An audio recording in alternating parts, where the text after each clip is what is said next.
everyone, it's Trena from John's Furniture Repair here in Saskatoon, Saskatchewan. And we've got a little project in the shop here. It's a music desk and it's going to be refinished back to the original color, but there's going to be something missing when we put it back to the original color. Let me show you close up. So here is the music desk close up. You can see something weird going on here in the middle. And those of you out there who have done some refinishing will know what I'm looking at. This is a faux painted grain on these two drawer fronts. I believe that this piece is maple underneath, which was often used to print wilder grains. It looks like they tried to go for a ribbon mahogany look here. This piece is a music desk, so it has storage in both drawers, quite a bit of storage. On the side, they didn't do such a wild pattern, but there will be a little bit of pattern there. And it might, you just never know what you're gonna find under that color. So we're gonna strip this all down. The customer is not picky about keeping this faux finish, which is really much easier for us to just give it back its original grain, whatever grain that will turn out to be. So let's get this taken apart. I believe I'm going to need to remove the back panel to get at these mechanisms. So we've got just a couple of nails on the back panel here and get it apart, get all the pieces out and see what we can do about figuring out the mystery.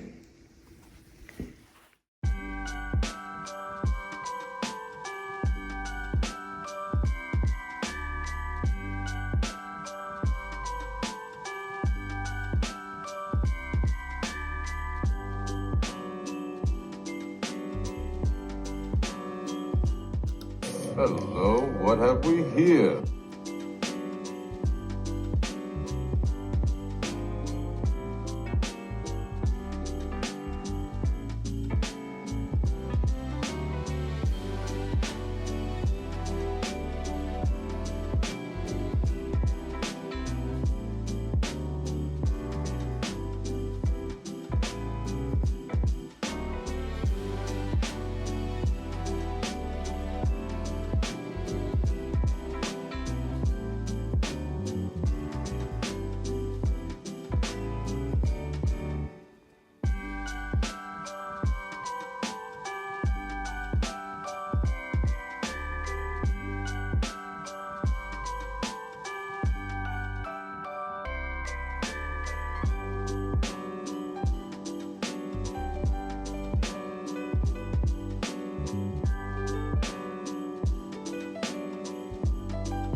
All right, so we got everything broken down. I was happy that these came out relatively easy. It just makes life so much easier. And I'm gonna pre-finish them before I put it back together because I think they finished them together, which is why they were a little bit stuck. Old shellac here, dripping. And it was a tinted shellac, so it looks like, you know, when it does start flaking, the color comes off right away, so it looks quite bad. So we're just gonna do a little bit different of a process for finishing the drawers on the inside so that this sheet music stand can withstand some, you know, work going in and out of it all the time. All right, so I'm just gonna grab my scissor here and we're gonna see what kind of wood we got underneath this print. It's probably gonna be one of those really super goopy shellac finishes. Is what it looks like to me.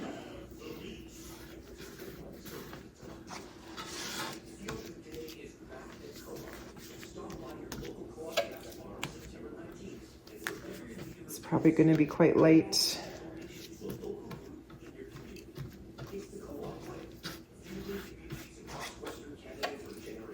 I also got the back panel, which I wouldn't have had to remove off, but I just wanted to clean up in there as well, because there was some stuff I found, just old sheet music, probably stored in there and eventually kind of got crammed into the crevices. So I'll give her that bag of old sheet music back so she can look at it and remember it. I always like to give customers back stuff I find in their cabinets. Unless it's $1 million.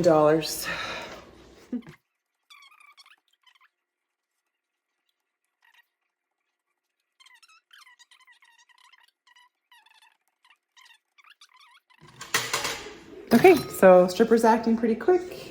This is Swing's professional grade, circa 1850 brand is what you guys can get at home. And it works pretty good, just a little bit slower. Yeah, so just a really light,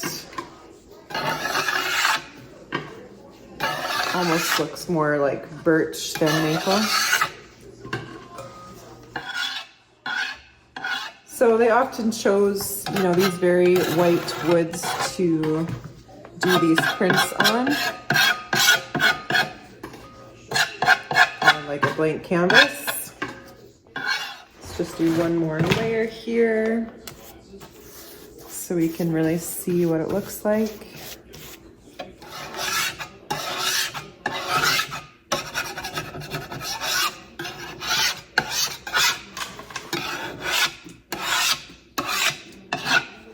I collect all my stripper stuff in these cans. They actually get sealed back up and go to toxic waste. If you guys are wondering, I know that's been asked a few times once in a while.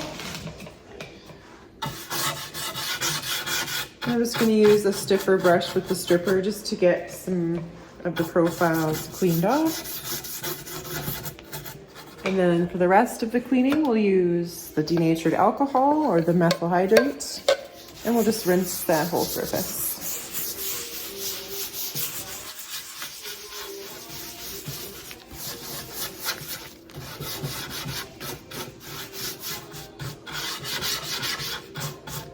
I've noticed now that we're in Saskatchewan, which is a lot drier of a climate, that my chemicals do dry up quite quickly and evaporate a lot quicker than they did in Windsor, Ontario, which is super humid. So I'm just working a little bit faster with keeping the chemical wet so it keeps working. Yeah, so I mean, it looks like a mixture of things to me. Definitely a lamination. So this looks like birch. This is just a different grain of birch, I think, but different sections of the wood. So that part there is gonna, you know, look a little bit different. So just doing some work in the finishing to get everything to even out and look like it's supposed to be that way. It's never as simple as just strip it down and put it on. It's always something that we gotta work with. So I'll get through this whole piece, get all this old printed finish off, and we'll see what we got to work with here.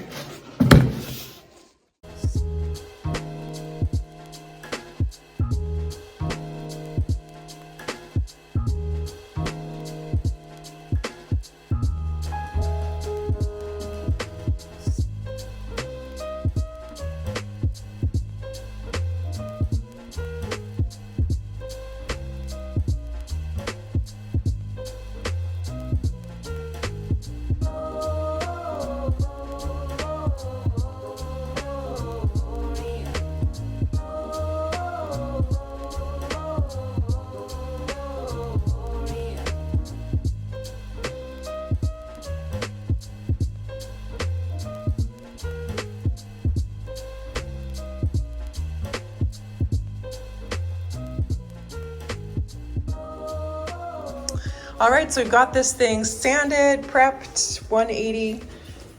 That's the dye stain, so you're gonna see a lot of that color stay in these pieces, which is fine because we're going back to the same color.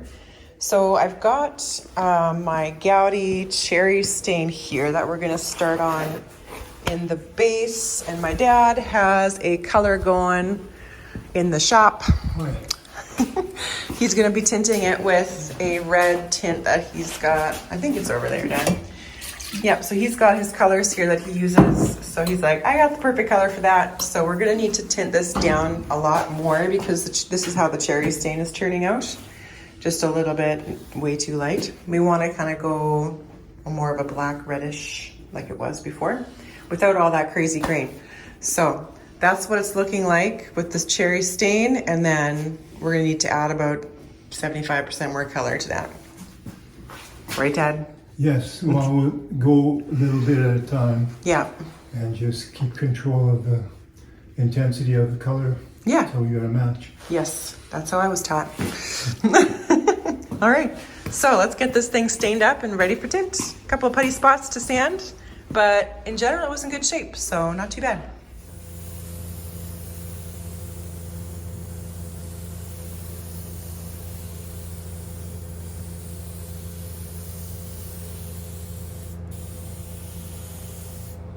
So we were just talking about how Dad can't find anything because I cleaned up in here. So anyways, we are gonna, because the sample we're going for, if you guys remember what the color was, is quite dark. Here is the back panel that I've stripped and got repaired and stained. Now it's okay on the stuff that still has the dye left in it to use that cherry stain, but the stuff we had to sand really white, like the tops and the drawer fronts, they're not getting enough color. So I'm gonna step up to my Regency mahogany on those parts, which is a super concentrated dark red. So we're gonna stain it with that first on these parts and maybe even the other ones, because we'll probably still end up having to tint down because maple's hard to get color into it.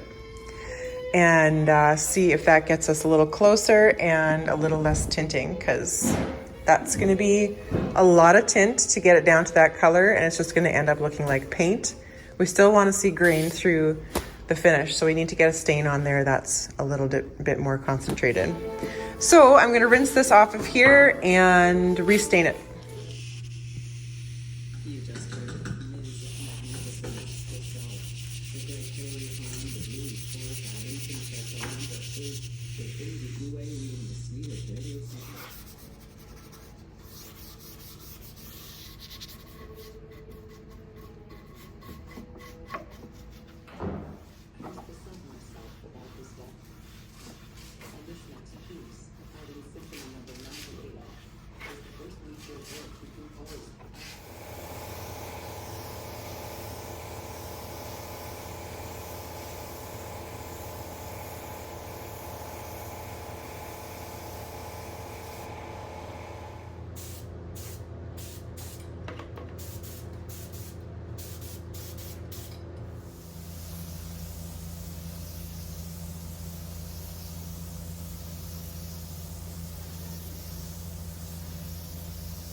And there it is, all finished up and put back together.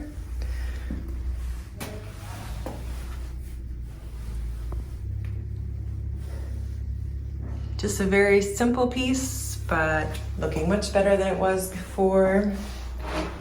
It's quite a dark finish, a really deep red.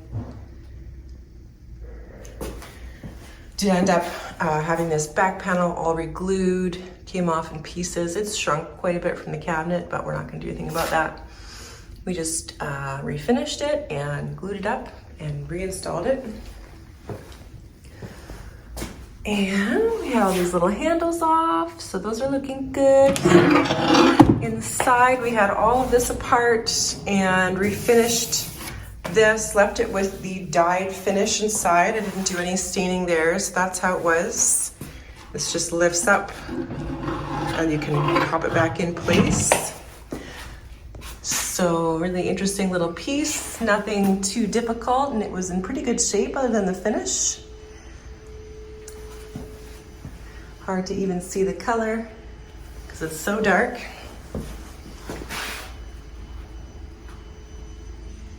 But thanks for joining me on this little restoration, guys. So good to be back in the shop, getting things finished, back in my groove. And I hope you enjoyed this. If you want to support this channel, you can buy me a coffee. The link is in the description below, or leave a comment, share the video, like, subscribe, all those ways support this channel to keep going, and I can keep sharing these lovely little projects. So thanks again, and we'll see you next time. Cheers.